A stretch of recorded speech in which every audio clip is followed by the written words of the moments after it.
much. So one word of notice before we begin. All the technologies you're going to see here now are real. And with that said, I'd like to first tell you the story about this little girl named Dana. She's very special for me because she's my daughter. And Dana was born with a leg condition requiring frequent surgeries, like this one she had when we were in Boston. And I remember taking her to that particular surgery, and I remember being admitted, and she was excited at first. And then, just before they got her into the OR, I looked at her and she was afraid and she was a little worried. And who wouldn't be? Because surgeries today are complicated and they're often very risky. Now let's imagine a few years into the future, into the near future hopefully, Dana will arrive to the hospital for her due surgery. And instead of being prepped for anesthesia and for the OR, the surgeon will just take a syringe. Inside the syringe, there are millions of tiny robots, of tiny machines that will be injected into Dana's bloodstream. They will autonomously locate the place they need to be in. They will excise out the injured tissue. They will remove dead cells. Then they will stimulate and guide the regrowth of healthy cells across those tissue gaps. They will release drugs that relieve pain and reduce inflammation. And all the while, Dana will be sitting on a chair, eating a sandwich, reading a book. It might be the next Twilight Saga book, which she'll be able to read because she'll be 16 by then. And when these robots have completed their job, they'll simply disintegrate and disappear from her bloodstream the next day. So these nanobots have been envisioned in the past 30 years by people like Eric Drexler and Robert Freitas and Ray Kurzweil. Today I'm going to show you that these robots exist here in Israel. And I'll show you this syringe, which I brought from my lab. So this syringe has inside it 1,000 billion robots. So these robots are each 50 nanometers long, which as you can see in this slide under the microscope. 50 nanometers is about 2,000 times thinner than the thickness of your hair. Okay, and these robots were born actually 3 years ago in a research I did with Sean Douglas, now a UCSF professor. But over the past year and a half, in my group at Bar-Ilan University, we've been developing and testing robots for a variety of medical and therapeutic tasks. We've invented ways of making them safe for use and non-immunogenic, and we learned how to tune their stability in our bloodstream to fit either short-term or long-term, even days-long medical procedures. So to carry out medical and therapeutic procedures in our body with the utmost precision, we need to be able to control molecules. Controlling molecules is a very simple challenge in modern science and technology. Okay? Let's think, for example, about the class of molecules we know as drugs. So despite amazing progress made in the past 4 decades, the way we think about drugs and the way we use drugs has been essentially unchanged, and it's similar as 200 years ago. Right? You hear about big pharmaceutical companies spending huge amounts of money searching for better, safer drugs. Attempts that usually fail. Okay? But searching for, let's say, a safer cancer drug is a concept that has a flaw in it. Because searching for a safer cancer drug is basically like searching for a gun that kills only bad people. We don't search for such guns. What we do is train a soldier to use that gun properly. Of course, in drugs, we can't do this because it seems very hard, but there are things we can do with drugs. For example, we can put the drugs in particles from which they diffuse slowly. We can attach the drug to a carrier, which takes it to someplace, but this is not real control. When we're thinking about control, we're thinking about processes in real world around us, and what happens when we want to control a process that's beyond our capabilities as humans. We just connect this process to a computer and let the computer control this process for us. Okay? So that's what we do.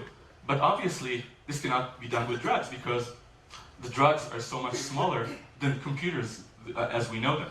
The computer is in fact so much bigger, it's about 100 million times bigger than any drug molecule. Our nanobots, which were in this syringe, solve this problem because they are in fact computers the size of molecules. And they can interact with molecules, and they can control molecules directly. So just think about all those drugs that have been withdrawn from the market for excessive toxicity, right? It doesn't mean they were not effective. They were amazingly effective. They were just guns shooting in all directions. But in the hands of a well-trained soldier or a well-programmed nanobot, using all our existing drugs, we could hypothetically kill almost any disease. So we might not need even new drugs. We have amazing drugs already. We just don't know how to control them. This is the problem. And our nanobots hopefully solve this problem, and I'll show you how. So there's an interesting question. How do we build a robot or a machine the size of a molecule? So the simple answer would be, we can use molecules to build this machine. So we're using molecules, but we're not using just any molecule. We're using the perfect, most beautiful molecule on Earth, at least in my opinion, which is DNA. And in fact, every part of the robot, every part of our nanorobots, moving parts, axes, locks, chassis, software, everything is made from DNA molecules. And the technology that enables us to do this originated 30 years ago in the pioneering works of Adrian Seaman, culminating 7 years ago in the works of Paul Rothman from Caltech, which was also featured in TED. And it's called DNA origami.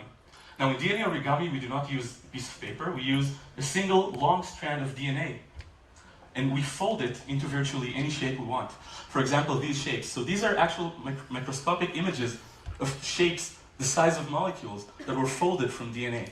So the smileys you see here in center screen, for example, are 100 nanometers in size. And we make billions of them in a tube in a single reaction. Now, since 2006, several researchers, very talented ones, have been expanding the limits of the technically feasible in DNA origami. And now we have an astonishing array of shapes and objects which we can build using this technique. And these researchers also gave us computer-aided design tools that enable everyone, very, very simply, to design objects from DNA. So these CAD tools, amazingly, enable us to focus on the shape we want, forgetting the fact that these structures are, in fact, assemblies of molecules. So this is, for example, a shape. The computer can actually turn it into DNA molecules, and the output of this CAD software, as you can see, is a spreadsheet with fragments of DNA, which you can attach to a message and send to a company, one of 24 companies that make DNA by order, and you'll get those DNAs several days later to your doorstep. And when you get them, all you need to do is just mix them in a certain way, and these molecular bricks will self-assemble into millions of copies of the very structure that you designed using that CAD software, which is free, by the way. You can download it for free. So let's have a look at our nanorobots.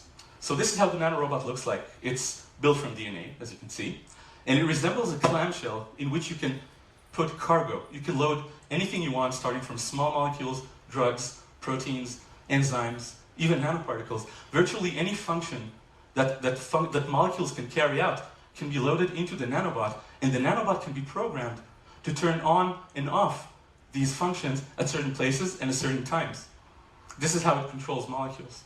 And so this particular nanorobot is in an off state. It's closed. It securely sequesters anything you put, any payload you put inside, so it's not accessible to the outside of the robot. For example, it cannot engage target cells or target tissues. But we can program the nanobot to switch to an on state based on molecular cues it finds from the environment. So programming the robot is virtually like assembling a combination lock, using disks that recognize digits. But of course, instead of digits, we're assembling disks that recognize molecules.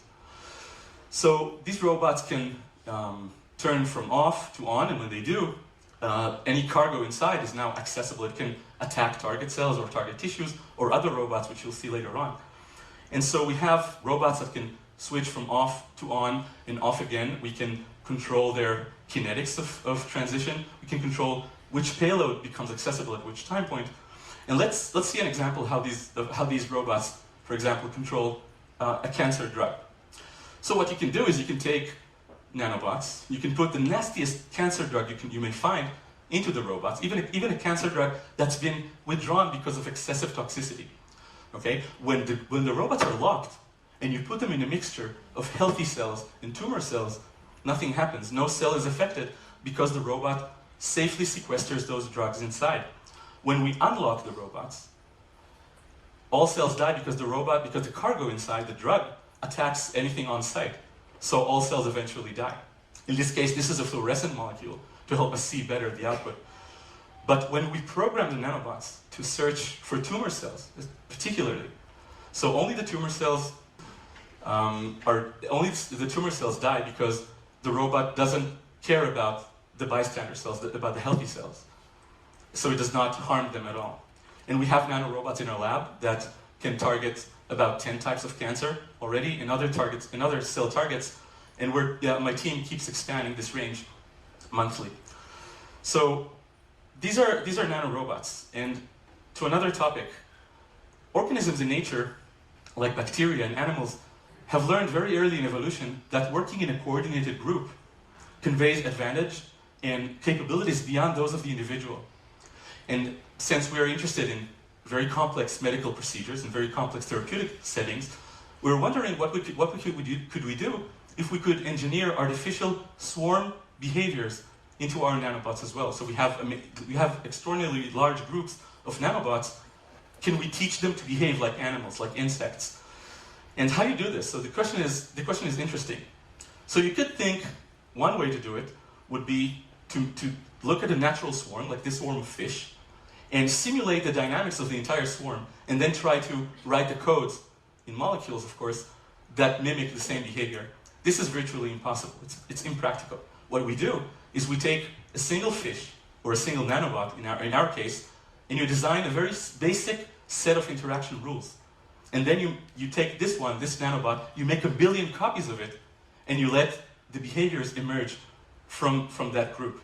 Let me show you some examples of the things we can already do. For example, just as ants can shake hands and form physical bridges between two trees or two remote parts of the same tree, we already have nanorobots that can reach out for each other, touch each other, and shake hands in such a way that forms physical bridges. Now you can imagine these robots making bridges extending from one half to the other half of an injured tissue. An injured spinal cord, for example, or an injured leg in the case of Dana, my daughter. And once they stretch over that tissue gap, they can apply growth factors as payloads. And those growth factors stimulate the regrowth and guide the regrowth of cells across the gap. So we already did that. And we have robots that can cross-regulate each other, just like animals do in groups. And this is amazing because, as you can see here, if you have two types of robots, type A and type B, they can cross-regulate each other such that A is active while B is not, and vice versa. So this is good for combination therapy. In combination therapy, we take multiple drugs, right? And sometimes 2 or more of these drugs can collide and generate side effects. But here, you can put one drug here, and the robots will time the activity so that one drug is active, the other is not, and then they can switch. And so 2 or more drugs can operate at the same time without actually colliding. Another example that we did is quorum sensing. Now, quorum sensing is great. It's a bacterial-inspired behavior. It means nanorobots that can count themselves, and they can switch to on only when reaching a certain population size. This is a mechanism invented by bacteria in evolution, and they regulate amazing behaviors based on just their population density. For example, bioluminescence. This is one of the well-studied examples. So our robots can count themselves and switch to on only when reaching a certain population size, which we can program. And this is great because this is a mechanism of programming a drug to become active only when reaching a certain dose around the target, regardless of its inherent dose-response curve. One last thing I'm going to show to you is computing. So these nanobots can do computing. How so? If you think about your computer at home, the processor of the computer is in fact a gigantic swarm of transistors. In an i7 core, for example, you have 800 million transistors, approximately. And they're set to interact in certain ways to produce logic gates. And these logic gates are set to interact to produce computations. So we can also produce computation by setting interactions between nanorobots to emulate logic gates, like you see here. And they form chains and they form pairs. And my team in Bar-Ilan University already developed several architectures of computing based on interacting nanorobots. And to prototype these, we're using animals, very interesting animals. These are cockroaches. They're very easy to work with, they're very sweet. They're actually from South America, and I'm South American myself, so I feel kind of related. And so what we do is we inject those robots into the cockroach. And to do that, of course, we have to put the cockroach to sleep. Have you ever tried putting a cockroach to sleep? We put them in a freezer for 7 minutes, and they fall asleep. And we can inject those nanorobots inside, and after 20 minutes, they start running around, they're happy. And those robots, while they're doing this, the robots read molecules from the cockroach as inputs, and they write their outputs in the form of drugs activated on the cockroach cell. So we can see that. And we already have, as you can see, architectures of interacting nanorobots that can emulate logical operators. And you can use this as modular parts to build any type of universal computer you want that can control. We already have systems that can control multiple drugs simultaneously as a result of biocomputing. This is real universal computing in a living animal. Now we already have systems that have computing capacity of an 8-bit computer like Commodore 64. To make sure we don't lose control over the nanorobots after they're injected, my team developed nanorobots that carry antennae. These antennae are made from metal nanoparticles. Now, the antenna enabled the nanobots to respond to externally applied electromagnetic fields. So these versions of nanobots can actually be activated with the press of a button on a joystick. Or, for example, using a controller such as the Xbox or Wii, if you ever had a chance to play with those. And you can see one of my students in the lab configuring an Xbox app to control nanobots. For example, you can imagine nanorobots being injected to Dana, my daughter, for example, and the doctor can guide those robots into the site, into the leg, and just activate them with a hand gesture. And you can already see an example where we actually took cancer cells and loaded robots with cancer drugs and activated the drug by a hand gesture, and we can actually kill cancer cells just by doing this, which as you can see here. And the interesting thing is that because the controller, like the Xbox, is connected to the internet, the controller actually links those nanobots to the network. So they have an actual IP address, and they can be accessed from a remote device sitting on the same network. For example, my doctor's smartphone. So just by controlling the controller, this can be done. The last thing I'm going to show is, if you look at our body, you'll see that every cell type, every organ, every tissue has their own unique molecular signature. And this is equivalent to a physical IP address made of molecules. And if you know these molecules, you can use those nanobots to browse the organism wide web, as we call it. And you can program them to look for bits. This could be, for example, signaling molecules between cells, and either fetch them for diagnostics, or carry them to different addresses. And we already have robots that can hijack signals between cells and manipulate an entire network of communication between cells. And this is great for controlling very complex diseases in which many cell types communicate and orchestrate and perpetuate the disease. So, before I finish, I'd just like to thank my amazing team at Bar-Ilan University and all the colleagues that took part in this extraordinary journey, starting from the George Church Lab in Harvard and ending today in Bar-Ilan University in the Faculty of Life Sciences. And I really hope that anywhere between a year and 5 years from now, we'll be able to use these in humans and finally witness the emergence of nanobot society. Thank you very much.